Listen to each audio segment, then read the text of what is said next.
The tray flip, a common but complex trick used daily by hundreds and thousands of skaters around the world.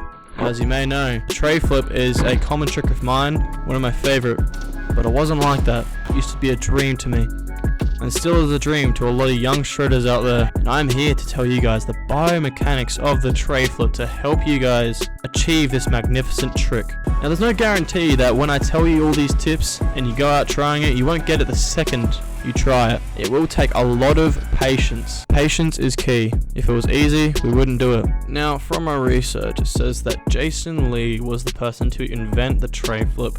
Hello, this is Co-Captain Jason Lee, welcoming you to the new stereo site. Yeah.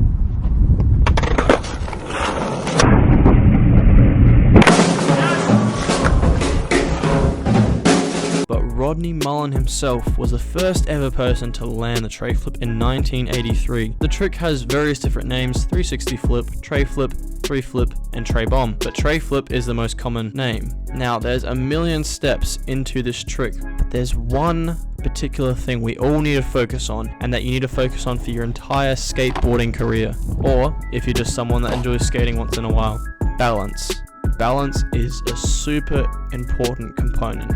A lot of people focus on it learning a new trick. Now there's one super important step that you need to make sure you do with every trick. Always make sure your hips and shoulders are in alignment, because if you're a bit off balance, you're either going to lean back or lean forward. When you are skating, you always want to make sure you're leaning a little bit more forward than backwards, because if you fall backwards, it's not a good scene and it does not feel good at all. So if you do that, quickly correct yourself. Even if it's a little uncomfortable, it'll be better long term. Now the main part of this trick is the scoop. It's when the back foot flicks the tail behind it to create a 360 shove it motion. The tray flip is made up of 2 tricks: 360 shove it and a kick flip.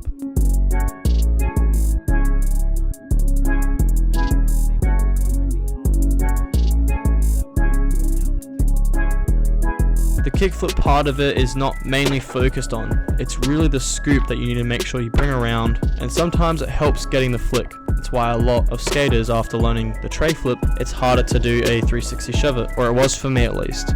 So before getting this trick, I highly suggest you make sure you have your ollies fully comfortable, same with kickflip and 360 shove it, and then you are ready to try this trick.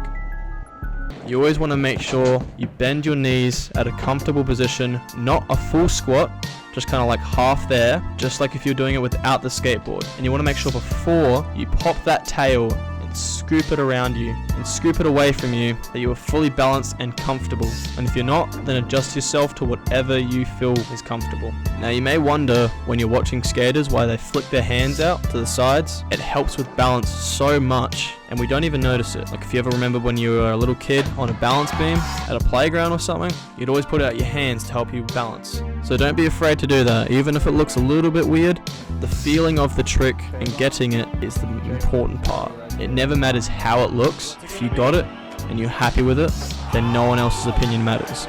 So if you keep practicing your 360 shove-its, focusing on that scoop, then doing the tray flip, make sure that you're not flicking your front foot too hard, because that can affect the scoop. You want to lightly flick it off the board, but not too far to the ground, so off a little angle where your front foot could flick out, get out of the way of the motion of the board.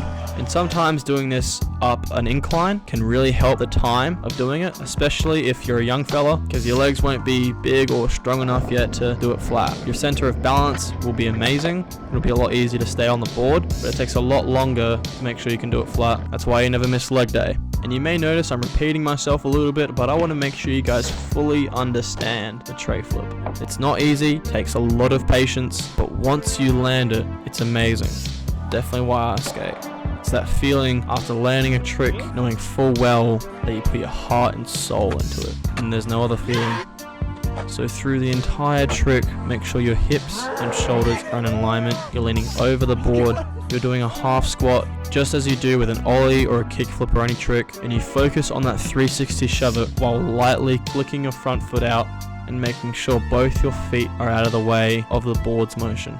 Now it doesn't matter where your feet go, if they're out of the board's way and they're comfortable where they are, that's most important. And your arms will just flick out just because it's a habit and it's just a lot easier to balance. Now when you land this trick, don't land it straight legged, land it how you took off. The takeoff and the land should be exactly the same. And in the middle, the actual trick, your limbs go everywhere. But the start and end of this trick, it should be almost the same. And just a quick tip, make sure you stay hydrated through this process. Sign of being dehydrated is fatigueness, dry mouth, lightheadedness, and just out of energy. So make sure you fuel up to make sure you get the best feeling and the best version of this trick. And don't worry, your first tray flip won't always look amazing, but after a while, you start to get more comfortable and start adding style to them. It takes years though. I think it took me a solid fair few months to complete the tray flip. I looked at several tutorials and everything, but it didn't really tell me where my body should be. It just told me how I should flick my feet. That's why I'm here, to give you guys a little bit more advice on it. I know it's not a whole lot, but it's really those few steps that help you achieve your dream.